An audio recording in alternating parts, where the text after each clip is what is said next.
नमस्कार, ये आकाशवाणी शिमला है। अब आप राजकुमारी चंदेल से प्रादेशिक समाचार सुनिए। आज के मुख्य समाचार। केंद्रीय सूचना व प्रसारण और खेल मंत्री अनुराग सिंह ठाकुर आज प्रदेश के 3 दिवसीय दौरे पर पहुंचे ऊना, विभिन्न कार्यक्रमों में लिया हिस्सा। सूचना व प्रसारण मंत्री अनुराग सिंह ठाकुर ने 2024 में फिर से मोदी सरकार के सत्ता में आने का किया दावा, विपक्ष पर जमकर बोला हमला। मुख्यमंत्री सुखविंदर सिंह सुक्खू दिल्ली के एम्स में भर्ती, सेहत में पहले से सुधार। और सांसद भारत दर्शन के मेधावी पहुंचे गुजरात, IIM, IIT और विधानसभा का किया अवलोकन। अब समाचार विस्तार से। केंद्रीय सूचना व प्रसारण और खेल मंत्री अनुराग सिंह ठाकुर ने अपने 3 दिवसीय प्रदेश दौरे के पहले दिन आज ऊना जिला में विभिन्न कार्यक्रमों में शिरकत की। अपने पहले कार्यक्रम में उन्होंने जिला परिषद और पंचायत समिति सदस्यों की कार्यशाला में बतौर मुख्य अतिथि शिरकत की। इस कार्यशाला में उन्होंने उपस्थित सदस्यों को आगामी लोकसभा चुनाव के संबंध में आवश्यक दिशा निर्देश दिए और उनसे केंद्र सरकार द्वारा चलाई जा रही विकासात्मक व जन कल्याणकारी योजनाओं के क्रियान्वयन के बारे में जानकारी ली। लोकसभा चुनाव की तैयारी के मद्देनजर भारतीय जनता पार्टी द्वारा विभिन्न मोर्चों और प्रकोष्ठों की बैठकों का आयोजन किया जा रहा है। अनुराग ठाकुर ने दावा किया कि आने वाले वर्ष 2024 के लोकसभा चुनावों में भारतीय जनता पार्टी पिछली बार से भी ज्यादा सीटें जीतकर केंद्र में प्रधानमंत्री नरेंद्र मोदी के नेतृत्व में तीसरी बार सत्ता में आएगी। लोकसभा चुनाव 2014 थे या फिर 19, दोनों ही चुनाव नरेंद्र मोदी जी के नेतृत्व में लड़े गए और 30 वर्षों के बाद पूर्ण बहुमत की सरकार 2014 में बनी और उस सरकार ने जो कार्य किए उसकी धूम पूरे देश और दुनिया में थी। तो 2019 में पहले से ज्यादा सीटें जीतकर फिर एक बार मोदी जी के नेतृत्व में सरकार बनी। आज एक वैश्विक नेता के रूप में नरेंद्र मोदी जी उभरे हैं। आज दुनिया में भारत की और बड़ी उम्मीद के साथ देखा जा रहा है और भारत के लोग भी जानते हैं कि विकसित भारत बनाने के लिए मोदी जी का नेतृत्व फिर जरूरी। 13.5 करोड़ गरीबी रेखा से बाहर गरीब आए पिछले 5 वर्षों में। 80 करोड़ से ज्यादा को मुफ्त में अनाज देने का कार्य हुआ और 9.5 करोड़ रसोई गैस के सिलेंडर से लेके 4 करोड़ पक्के मकान, 12 करोड़ से ज्यादा शौचालय, 13 करोड़ घरों को नल से जल देने की सुविधा, ये सारी गरीब कल्याण की योजनाएं जिसके कारण आज देश की जनता विशेष तौर पर गरीब वर्ग नरेंद्र मोदी जी में बहुत विश्वास व्यक्त करता है। राजस्थान के मुख्यमंत्री अशोक गहलोत के पुत्र और छत्तीसगढ़ के मुख्यमंत्री के राजनीतिक सलाहकार पर भ्रष्टाचार के आरोपों को लेकर प्रवर्तन निदेशालय द्वारा पूछताछ के बारे में बोलते हुए केंद्रीय मंत्री अनुराग ठाकुर ने कहा कि भ्रष्टाचार के खिलाफ कार्यवाही किसी भी समय की जा सकती है और इसका आने वाले चुनावों से कोई लेना देना नहीं है। उन्होंने कहा कि राजस्थान में कांग्रेस सरकार के कार्यकाल में 19 प्रश्न पत्र लीक हो चुके हैं, जिससे 70 लाख से ज्यादा युवाओं के साथ छल हुआ है। प्रदेश की कांग्रेस सरकार पर हमला बोलते हुए अनुराग ठाकुर ने कहा कि 10 गारंटियों का शिगुफा देकर सत्तासीन हुई कांग्रेस सरकार ने हिमाचल के लोगों के साथ धोखा किया और अब प्रदेश की कमजोर आर्थिक स्थिति का रोना रो रही है। ये चैनल खोली चुनौती देता हूँ कांग्रेस की 10 गारंटियां क्या इन्होंने पूरी? क्या 2 रुपए किलो गोबर उठाया? क्या 1500 रुपए हर महिला के खाते में? 2 बहनें मेरे सामने खड़ी, महिला पत्र, क्या आपके खाते में 1500 रुपए आया? इनका आपके सामने पूछ रहा हूँ। लाखों बहनें इंतजार कर रही हैं, 10 महीने बीत चुके हैं। ये फर्जी सरकार है, गारंटियां फेल हो चुकी है, कटोरा लेकर घूम रहे हैं। ऐसी इनकी हालत। ऐसा क्या हो गया प्रदेश में? 5 साल तक तो इतना विकास हुआ, करोड़ों रुपए हर विधानसभा के क्षेत्र में खर्च हुए और 10 महीनों में सरकार कहती है हमारे पास पैसा नहीं है। पैसे की कमी नहीं, सोच की कमी है और नीयत में भी खोट है। अनुराग ठाकुर ने कहा कि बरसात में प्राकृतिक आपदा के दौरान केंद्र सरकार ने प्रदेश की खुलकर मदद की है।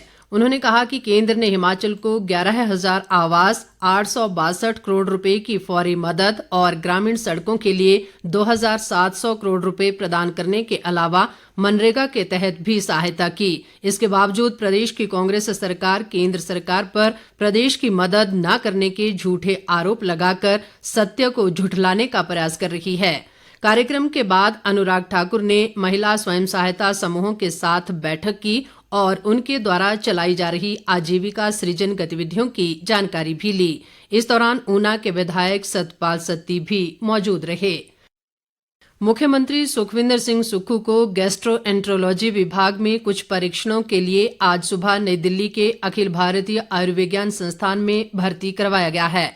विभाग के डॉक्टरों की टीम ने उनके परीक्षण शुरू कर दिए हैं। इस प्रक्रिया में लगभग 2 से 3 दिन लग सकते हैं। एक सरकारी प्रवक्ता ने बताया कि मुख्यमंत्री की सेहत पहले से बेहतर है और चिंता की कोई बात नहीं है। उन्होंने कहा है कि मुख्यमंत्री डॉक्टरों की टीम की निगरानी में है। मेडिकल बुलेटिन के अनुसार सुखविंदर सिंह सुक्खू की रिपोर्ट सामान्य है। प्रवक्ता के मुताबिक मुख्यमंत्री को उचित आराम की जरूरत है, जिससे वे और तेजी से ठीक होंगे। उन्होंने कहा कि आईजीएमसी शिमला के डॉक्टरों की सलाह पर मुख्यमंत्री को एम्स में भर्ती करवाया गया है। केंद्रीय सूचना व प्रसारण और खेल मंत्री अनुराग सिंह ठाकुर की अनूठी पहल सांसद भारत दर्शन योजना के दूसरे संस्करण में 21 छात्रों व 2 अध्यापकों का दल आज गुजरात पहुंचा। उन्होंने गुजरात के अहमदाबाद में विश्व प्रसिद्ध IIM अहमदाबाद, IIT व गुजरात विधानसभा का अवलोकन किया और संस्थान के अध्यापकों व प्रशासकों से गहन चर्चा कर भविष्य से जुड़ी अपनी शंकाओं का समाधान किया। हमीरपुर संसदीय क्षेत्र के इन सभी छात्रों का संस्थान में अभिनंदन किया गया और उन्हें उज्जवल भविष्य की शुभकामनाएं दी गईं। अनुराग सिंह ठाकुर ने कहा कि छात्रों के सर्वांगीण विकास व उनके आत्मविश्वास को बढ़ाने और सही करियर के चुनाव में सांसद भारत दर्शन कार्यक्रम उल्लेखनीय भूमिका निभाएगा। प्रदेश कांग्रेस अध्यक्ष व सांसद प्रतिभा सिंह ने आज मंडी सदर विधानसभा क्षेत्र के पंजेहटी में 22 लाख की लागत से निर्मित एम्बुलेंस रोड का उद्घाटन किया। इस अवसर पर जनसभा को संबोधित करते हुए उन्होंने कहा कि कांग्रेस का दूसरा नाम ही विकास है और पूर्व मुख्यमंत्री वीरभद्र सिंह ने प्रदेश को संवारा है। प्रतिभा सिंह ने कहा कि सड़क निर्माण से समूचे क्षेत्र का विकास होता है। उन्होंने लोगों से विकास कार्यों में बढ़ चढ़कर भाग लेने का आग्रह किया। प्रदेश में आर्टिफिशियल इंटेलिजेंस कैमरा के माध्यम से इस वर्ष अब तक मोटर वाहन नियमों में उल्लंघन के तहत 1 लाख से अधिक चालान किए गए हैं।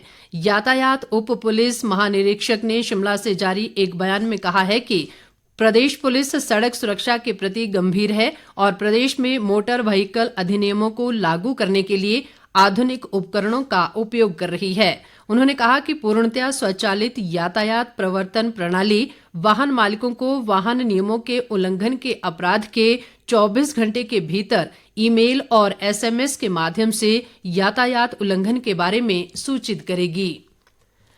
अग्निपथ योजना के तहत सेना में भर्ती के लिए शिमला, सोलन, सिरमौर और किन्नौर जिलों के ऑनलाइन परीक्षा पास उम्मीदवारों को फिजिकल टेस्ट के लिए एडमिट कार्ड जारी कर दिए गए हैं।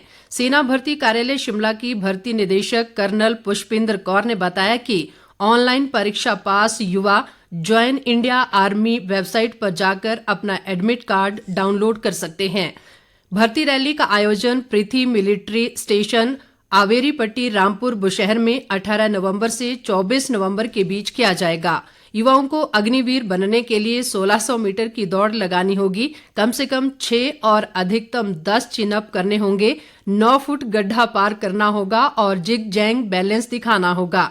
भर्ती निदेशक कर्नल पुष्पिंदर कौर ने कहा कि सेना में भर्ती होना निशुल्क है और भर्ती पूरी तरह से पारदर्शी व योग्यता पर निर्भर है, इसलिए किसी प्रकार के प्रलोभन में न आएं।